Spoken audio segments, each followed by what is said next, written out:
ಇದು ಆಲೋವೆರಾ ಸ್ಕಿನ್ಗೆ ತುಂಬ ಒಳ್ಳೆಯದು, ತುಂಬ ಬೆನಿಫಿಟ್ ಇದೆ ಇದರಿಂದ. ಇದನ್ನು ನಮ್ಮ ಋಷಿ ಮುನಿಗಳು ತಿಂತಾಯಿದ್ರು. ಅವರು ನೀರಿಲ್ದಿರೋ ಜಾಗಕ್ಕೆ ಹೋದಾಗ ಇದರಲ್ಲಿ ಇದು ನೀರಿನ ಅಂಶ ಜಾಸ್ತಿ ಇರುತ್ತೆ, ಅದನ್ನು ತಿಂತಾಯಿದ್ರು. ಇದನ್ನು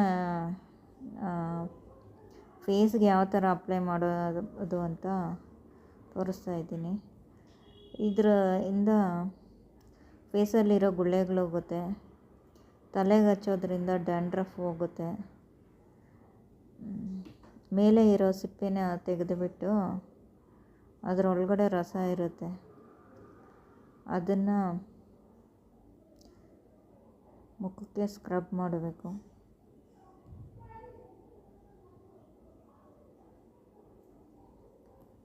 ಕಣ್ಣತ್ರ, ಫೇಸೆಲ್ಲ.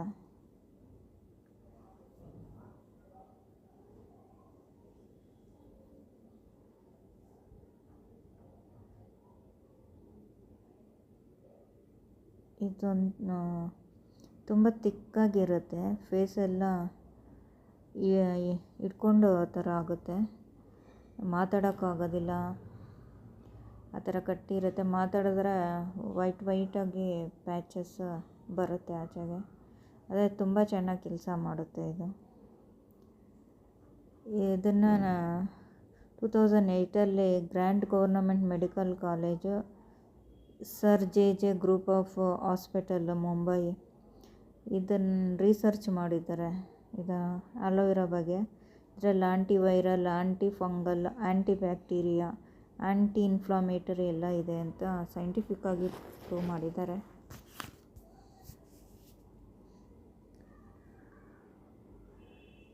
ತುಂಬ ಚೆನ್ನಾಗೇ ಇರುತ್ತೆ, ಪಿಂಪಲ್ಸ್ ಎಲ್ಲ ತೆಗೆದುಬಿಡುತ್ತೆ. ತಲೆಗೆ ಹಾಕ್ಕೊಂಡ್ರೆ ಡ್ಯಾಂಡ್ರಫು ತೆಗೆಯುತ್ತೆ. ಮಾರ್ನಿಂಗು ಖಾಲಿ ಹೊಟ್ಟೆಯಲ್ಲಿ ತಿಂದರೆ ಹೆಲ್ತ್ಗೆ ಒಳ್ಳೆಯದು. ಇದನ್ನು ಅಲ್ಲಲ್ಲಿ ಜ್ಯೂಸ್ ಮಾಡಿಕೊಡ್ತಾರೆ, ಕಟ್ ಮಾಡಿ. ತುಂಬ ರೇರು ಇದರ ಜ್ಯೂಸ್ ಸಿಗೋದು.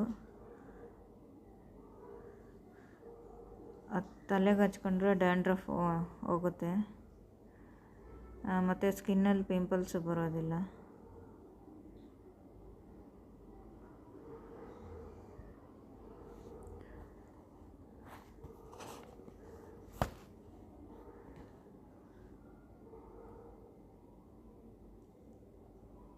ನೆಕ್ಕೆಲ್ಲ ಮುಚ್ಕೊಂಡ್ರೆ ಅಲ್ಲಿ ಬ್ಲ್ಯಾಕ್ ಇರೋದೆಲ್ಲ ಹೋಗ್ಬಿಡುತ್ತೆ. ಇದ್ರ ಜೊತೆಗೆ ಸ್ವಲ್ಪ ಅರಿಶಿನ ಹಾಕ್ಕೊಂಡು ಕೂಡ ಮಾಡ್ಕೊಬೋದು.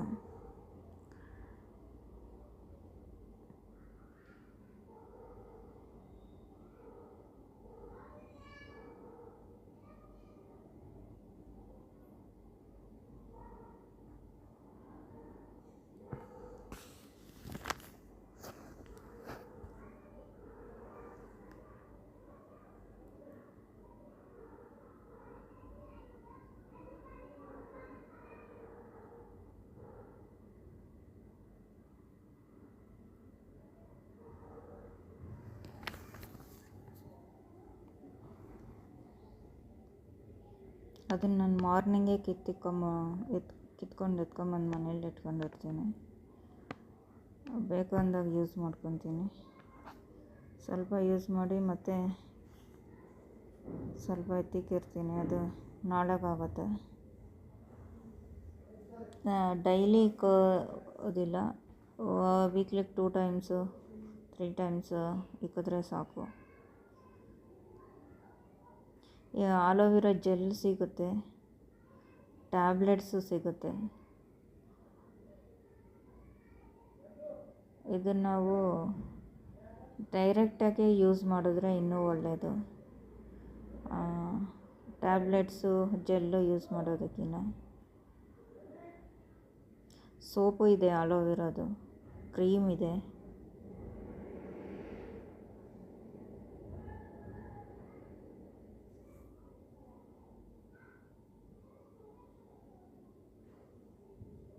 ಇದರಲ್ಲಿ ನೀರಿನ ಅಂಶ ತುಂಬ ಇರುತ್ತೆ. ಬಿಸಿಲು ಕಾಲದಲ್ಲಿ ಅದನ್ನು ಸ್ವಲ್ಪ ತಿಂದ್ರೂ ನೀರು ಅಷ್ಟೊಂದು ಕುಡಿಯೋ ಅವಶ್ಯಕತೆಯೂ ಇರೋದಿಲ್ಲ. ತಲೆಗೆ ಹಚ್ಕೊಳ್ಳೋದು, ಡ್ಯಾಂಡ್ರಫ್ ಬರ್ದಿರ ಯಾವ ಥರ ಈ ಥರ ಹಚ್ಚಿದ್ರೆ ಡ್ಯಾಂಡ್ರಫ್ ನೀಟಾಗಿ ಹೋಗ್ಬಿಡುತ್ತೆ.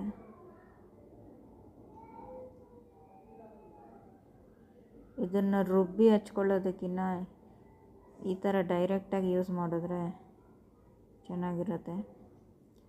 ಅದ್ರ ಮೇಲೆ ಬರೋ ಗ್ರೀನ್ ಕಲರ್ನ ಯೂಸ್ ಮಾಡಬಾರ್ದು, ರುಬ್ಬಬಾರ್ದು. ಅದು ರುಬ್ಬಿಟ್ಟು ಹಾಕ್ಕೊಂಡ್ರೆ ಅದರ ಎಫೆಕ್ಟೇ ಇರೋದಿಲ್ಲ. ಆ ಗ್ರೀನ್ ಕಲರ್ನ ತೆಗೆದುಬಿಟ್ಟು ಒಳಗಡೆ ಇರೋ ವೈಟ್ ಕಲರ್ನ ರುಬ್ಬಿಬಿಟ್ಟು ಹಚ್ಕೊತಾರೆ.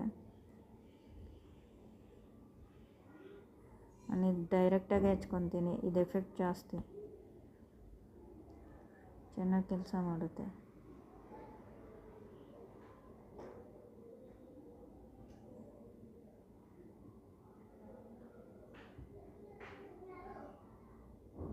ಇದು ಹಚ್ಬಿಟ್ಟು ಅರ್ಧ ಅವರು 1 ಅವರ್ ಬಿಟ್ಬಿಟ್ಟು ಸ್ನಾನ ಮಾಡ್ಕೊತೀನಿ.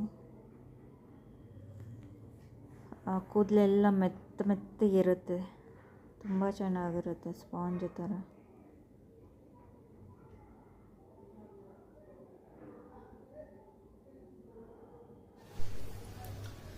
ಅಡುಗೆ ಮಾಡಬೇಕು, ಗಂಟೆ ಹಾಕೊಂಡಿದ್ದೀನಿ. ಅಡುಗೆ ಮಾಡಬೇಕು, ಅಡುಗೆಗೆ ರೆಡಿ ಮಾಡ್ತಾ ಇದ್ದೀನಿ. ಬೇಳೆ ಸಾರು, ಹುರುಳಿಕಾಳು ಬೇಳೆ ಸಾರು. ಹುರುಳಿಕಾಳು ಗಲೀಜಿರುತ್ತೆ, ಅದನ್ನು ಹಾಯ್ತಾ ಇದ್ದೀನಿ.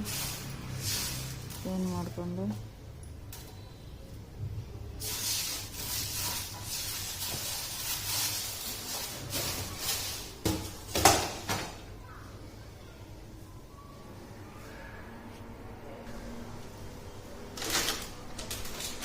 ಸ್ವಲ್ಪ ಬೇಳೆ ಮಿಕ್ಸ್ ಮಾಡ್ತೀನಿ. ಹುರುಳಿಕಾಳು ತೆಗೆದು ಹುರುಳಿಕಾಳು ಬೇಳೆ ಎರಡನ್ನೂ ತೊಳಿತೀನಿ. ಚೆನ್ನಾಗಿ ತೊಳೆದು ಅದರಲ್ಲಿರೋ ಪೆಸ್ಟಿಸೈಡು ಹೋಗುತ್ತೆ, ನೀಟಾಗಿ ತೊಳಿಬೇಕು. ಬೇಳೆಯನ್ನು ಕೆಲವು ತೊಳೆಯೋದಿಲ್ಲ, ಹಂಗೆ ಡೈರೆಕ್ಟಾಗಿ ಹಾಕ್ತಾರೆ. ನಾನು ತೊಳೆದು ಕ್ಲೀನ್ ಮಾಡಿ 2 ಸತಿ 3 ಸತಿ ತೊಳಿತೀನಿ. ಬೇಳೆನೂ ಸಹ ಎಲ್ಲ ಬೇಳೆನೂ ತೊಳೆದು ಸಾಂಬಾರಿಗೆ ಇಡ್ತೀನಿ.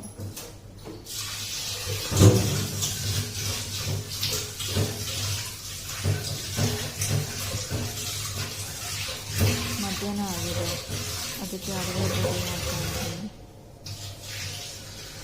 12 ಗಂಟೆ ಆಗೋಗಿದೆ. ಹಂಗೆ ಅಲೋವೆರಾ ಇಟ್ಕೊಂಡು ಸ್ವಲ್ಪ ಹೊತ್ತು ಬಿಟ್ಬಿಟ್ಟು ಅಡುಗೆ ರೆಡಿ ಮಾಡ್ತಾ ಇದ್ದೀನಿ.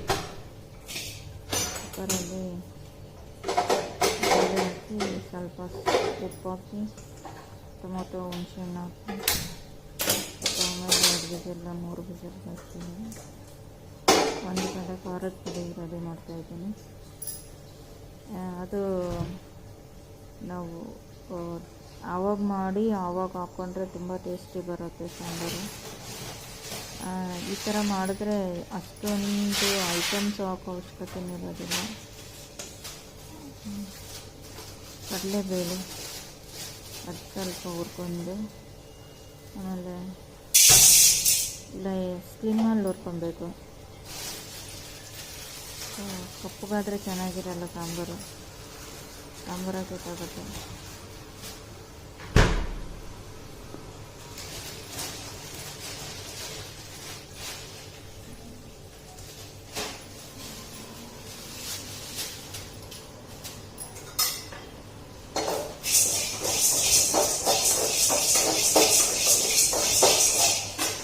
ಸ್ಲಿಮ್ಮಲ್ಲಿ ಹುರ್ಕೊತಾ ಇದ್ದೀನಿ. ಅದಾದಮೇಲೆ ಸ್ವಲ್ಪ ಉದ್ದಿನ ಬೇಳೆ ಹಾಕಿ ಅದನ್ನು ಸ್ಲಿಮ್ಮಲ್ಲಿ ಹಾಕಿ ಹುರ್ಕೊಬೇಕು.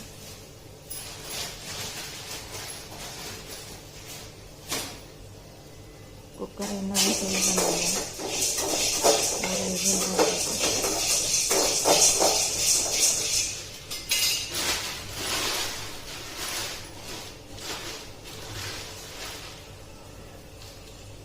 ನಮಗೆ ನುಣ್ಣಗಾದ್ರೇ ಇಷ್ಟ, ಬೇಳೆ ಎಲ್ಲ ನುಣ್ಣಗಾಗಿ ಸಾಂಬಾರು ಮಾಡಿದ್ರೆ.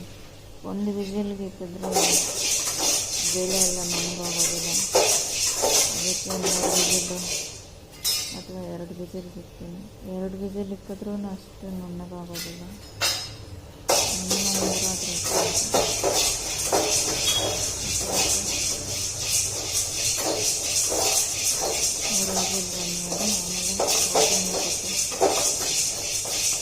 ಸಾಂಬಾರು ಪೌಡ್ರ್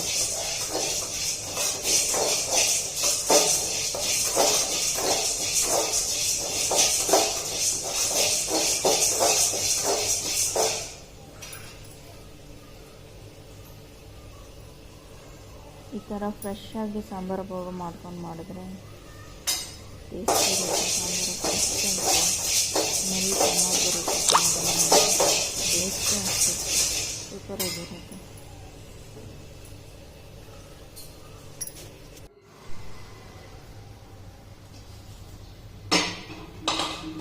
ಮತ್ತು ಸಾಂಬಾರು ಪೌಡ್ರು ರುಬ್ಬಿರೋದು ಸ್ವಲ್ಪ ಉದ್ದಿನಬೇಳೆ, ಕಡಲೆಬೇಳೆ, ತೆಂಗಿನಕಾಯಿ, ಬ್ಯಾಡಗಿ ಮೆಣಸಿನ್ಕಾಯಿ, ಗುಂಟೂರು ಮೆಣಸಿನ್ಕಾಯಿ, ಸೋಂಪು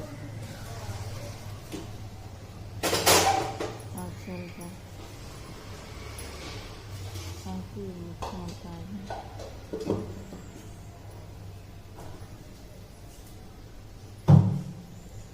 ಒಗ್ಗರಣೆ ಕೊಟ್ಟು ಸ್ವಲ್ಪ ಹೊತ್ತು ಬಾಯ್ಲ್ ಮಾಡಿಬಿಟ್ಟು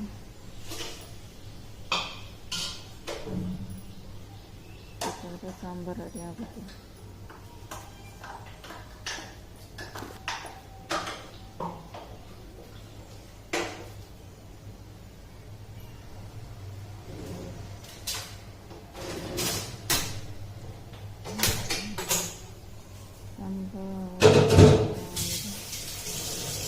ಪಾತ್ರೆ ಎತ್ತಿರೋ ಪಾತ್ರೆ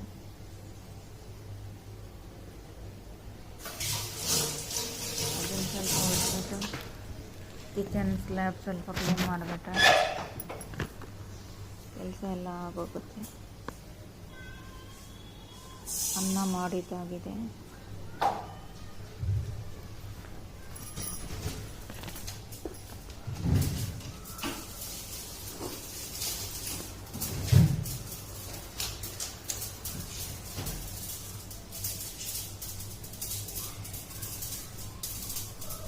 ಆಲೋವೆರಾಯಿಂದ ಕೂದಲು ತುಂಬ ಚೆನ್ನಾಗಿ ಉದ್ದ ಬೆಳೆಯುತ್ತೆ, ಬೇಗ ಬೆಳೆಯುತ್ತೆ, ತಿಕ್ಕಾಗಿ ಇರುತ್ತೆ.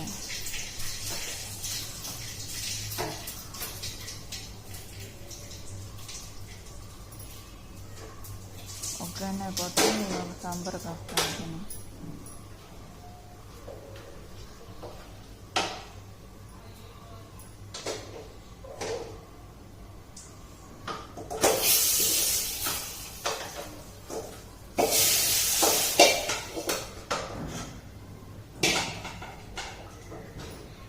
ಸ್ವಲ್ಪ ಚೆನ್ನಾಗಿ ಕುದಿಸಿ ಮುಚ್ಚಿ ಕುಕ್ಕರ್ ಕ್ಯಾಪ್ ಮುಚ್ಚಿಬಿಟ್ರೆ ಆಗೋಗುತ್ತೆ.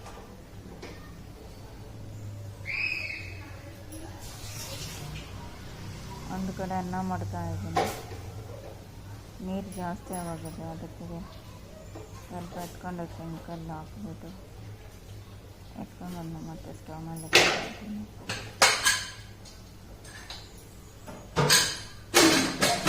ನನ್ನ ಆಫ್ಟರ್ನೂನ್ ರೂಟೀನ್.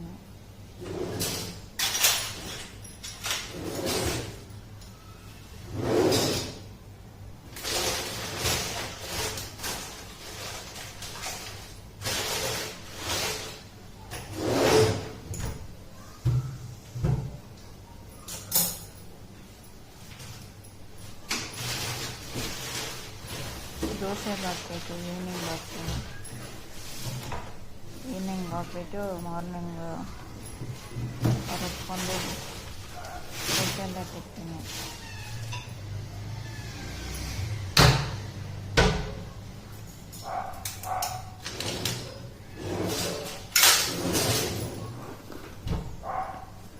ಎಲ್ಲ ಎತ್ತಿ ಒಳಗಡೆ ಇಟ್ಟು ಕ್ಲೀನ್ ಮಾಡಬೇಕು.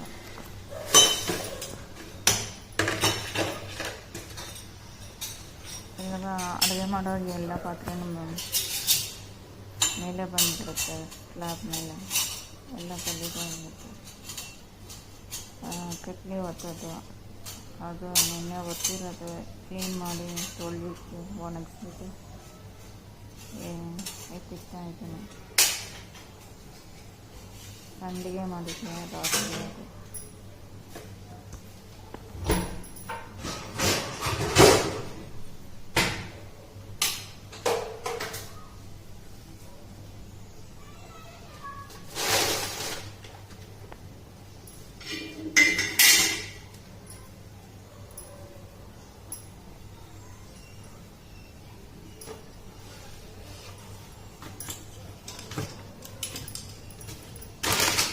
ಅದು ಸ್ವಲ್ಪ ಪಾತ್ರೆ ಬಿದ್ದಿದೆ, ಅದನ್ನು ಒಂದು ಸಾಂಬಾರು ಮಾಡಿ ಅನ್ನ ಮಾಡಬೇಕು. ಮತ್ತೇನು ಕೆಲಸ ಆಗೋಗುತ್ತೆ. ಅದನ್ನು ಕ್ಲೀನ್ ಮಾಡ್ಕೊಂಡು ಅಡುಗೆ ಮಾಡ್ಕೊಂಡು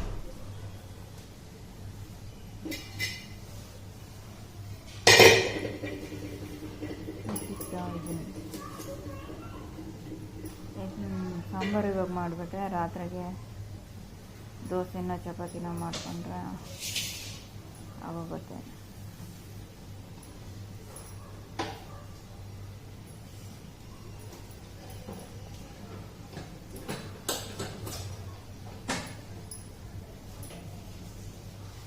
ಬೆಲ್ಟೆಲ್ಲ ತೆಗೆದಿದ್ದೀನಿ, ಬರೀ ಬಿಸಿಲು ಮಾತ್ರ ಹಾಕಿದ್ದೀನಿ.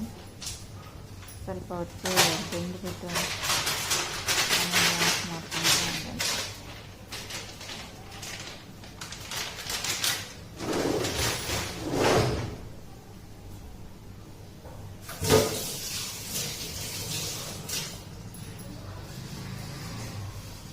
ಅದು ಬೇಯೋ ಅಷ್ಟೊತ್ತಿಗೆ ಈ ಕಡೆ ಸಿಂಕಲ್ಲಿ ಪಾತ್ರೆ ಉಜ್ಕೊಂಡ್ಬಿಡ್ತೀನಿ. ಒಂದೊಂದು ಉಜ್ಕೊಳ್ತಾ ಇರ್ತೀನಿ. ಒಂದು ಕಡೆ ಅನ್ನ ಆಗುತ್ತೆ, ಒಂದು ಕಡೆ ಸಾಂಬಾರು ಆಗುತ್ತೆ.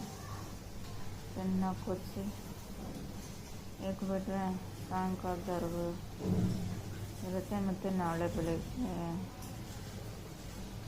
ನಾಷ್ಟ ಮಾಡಿ ನಾಳೆ ಮಧ್ಯಾಹ್ನ ಮಾಡ್ಕೊಬೋದು. ಅದನ್ನು ರೀಯೂಸ್ ಮಾಡೋದಿಲ್ಲ. ಇವತ್ತು ಆವತ್ತಿಂದ ಆವತ್ತು ಮಾಡಿಕೊಂಡು ಇಷ್ಟು ಯೂಸ್ ಮಾಡಿಕೊಂಡು ತಿನ್ನಿ. ಶುಗರ್ಗಾಗೋದಿಲ್ಲ. ಡಾಕ್ಟ್ರಸ್ ಎಲ್ಲ ಆ ರೀತಿಯೇ ಹೇಳೋದು.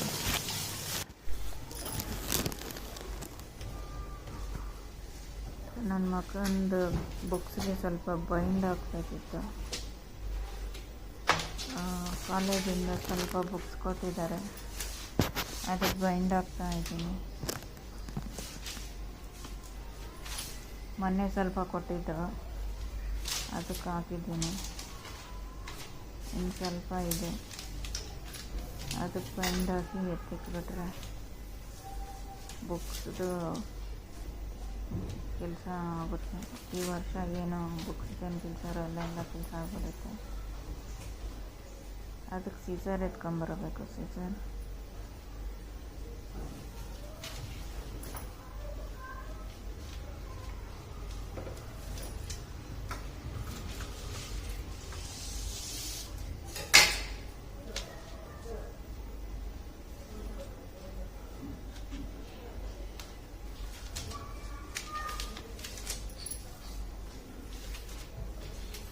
ನೀಟಾಗಿ ಬೈಂಡ್ ಹಾಕಿ ಫೋಲ್ಡ್ ಮಾಡಿ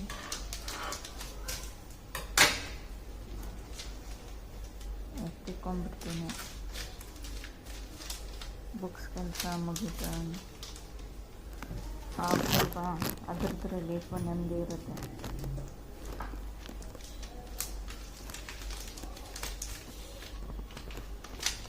ಅಡುಗೆ ಮಾಡಿದ್ದಾಯಿತು.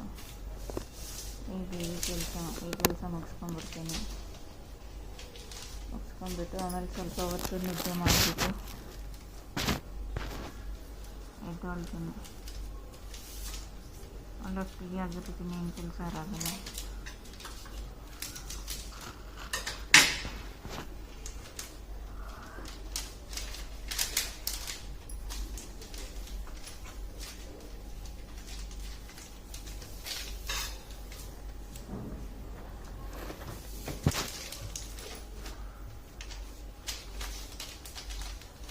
3-4 ಬುಕ್ ಕೊಟ್ಟಿರ್ತಾರೆ.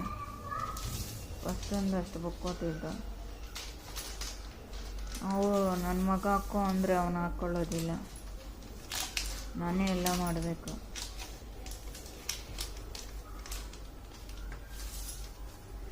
ಅವನಿಗೆ ಬೈಂಡ್ ಹಾಕೋಕ್ಕೂ ಬರೋದಿಲ್ಲ.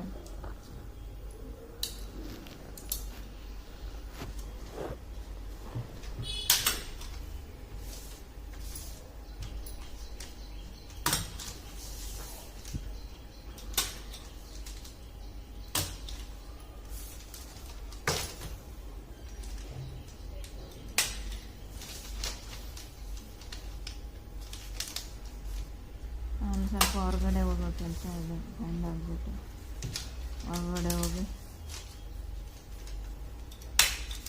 ಡಿಮಾರ್ಟ್ಗೆ ಹೋಗಿ ಸಾಮಾನು ತೆಗೆದುಕೊಂಡಿರಬೇಕು. ತುಂಬ ಖಾಲಿ ಆಗೋಗಿದೆ.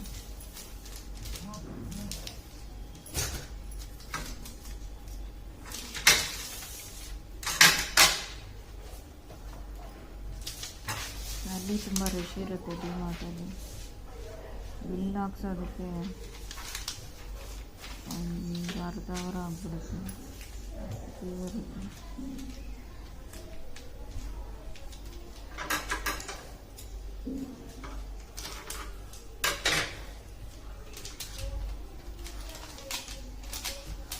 ಅಲ್ಲಿಂದ ಬಂದು ಸುಸ್ತಾಗ್ಬಿಟ್ಟಿರ್ತೀನಿ. ಎತ್ತಿಬಿಟ್ಟು ನನ್ನ ಮಗನ ಓದಿಸ್ಬೇಕು, ಆಮೇಲೆ ಓದಿಸ್ಬೇಕು.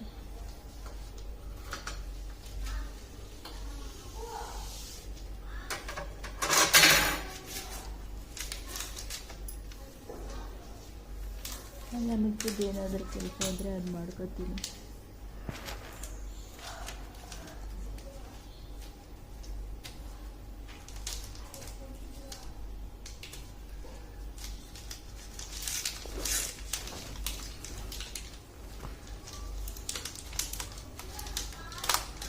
ಅದು ಪೇಪರ್ 2 ಸಿಕ್ಕೊಂಡ್ಬಿಟ್ಟಿದೆ, ಅದಕ್ಕೆ ಓಪನ್ ಮಾಡಿ ಮತ್ತೆ ಹಾಕ್ತಾಯಿದ್ದೀನಿ.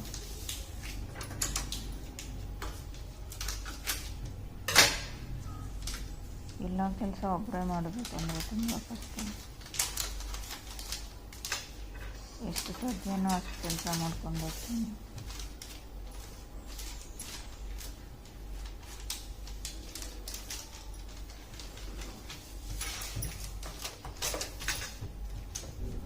ಬೈಂಡ್ ಆಗಿಬಿಟ್ರೆ ಎಲ್ಲ ಕೆಲಸ ಮುಗಿಯುತ್ತೆ. ಇವತ್ತಿಂದ ಆಗ್ಬಿಟ್ಟೆ ತೆಗಿತೀನಿ.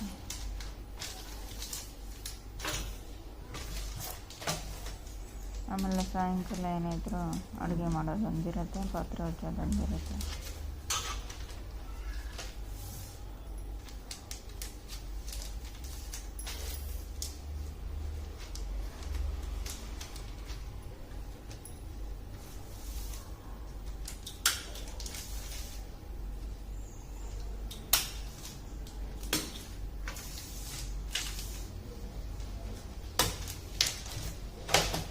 ಈ ಥರ ಹಾಕ್ಬಿಟ್ರೆ ಕಿತ್ತೋಗೋದಿಲ್ಲ.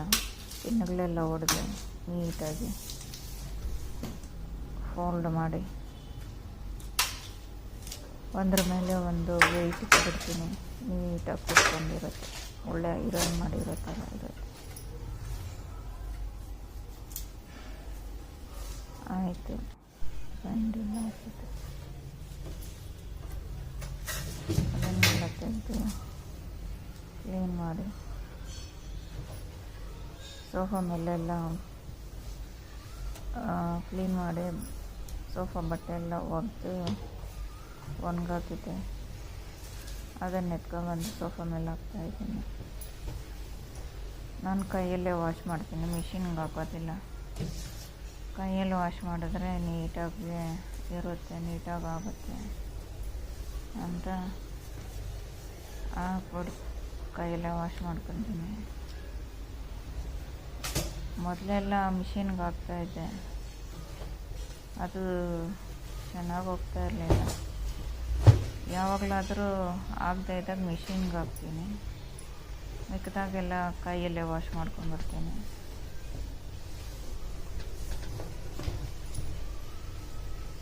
ಬಿಸಿ ಚೆನ್ನಾಗಿತ್ತು, ಒಣಗಿಸ್ಬಿಟ್ಟು ಎತ್ಕೊಂಡ್ಬಂದೆ ಬಟ್ಟೆನ. ಅದು ಮುರ ಅಂತ ಇದೆ ಸೋಫಾಗೆ ಸರ್ಪಾಗಿರೋದಕ್ಕೆ ಫ್ರೆಶ್ ಆಗಿದೆ, ನೆಮ್ಮದಿಯಾಗಿರುತ್ತೆ, ಪಾಸಿಟಿವ್ ಎನರ್ಜಿ. ನಾವೇ ಮಾಡಿದ್ರೆ ಒಂದು ಸ್ಯಾಟಿಸ್ಫ್ಯಾಕ್ಷನ್ ಇರುತ್ತೆ, ನಮ್ಗೆ ನೆಮ್ಮದಿ ಇರುತ್ತೆ. ಬೇರೆಯವ್ರು ಮಾಡೋದಕ್ಕಿಂತ ನಮ್ಗೆ ಹೆಂಗೆ ಬೇಕೋ ಹಂಗೆ ಮಾಡ್ಕೊಬೋದು.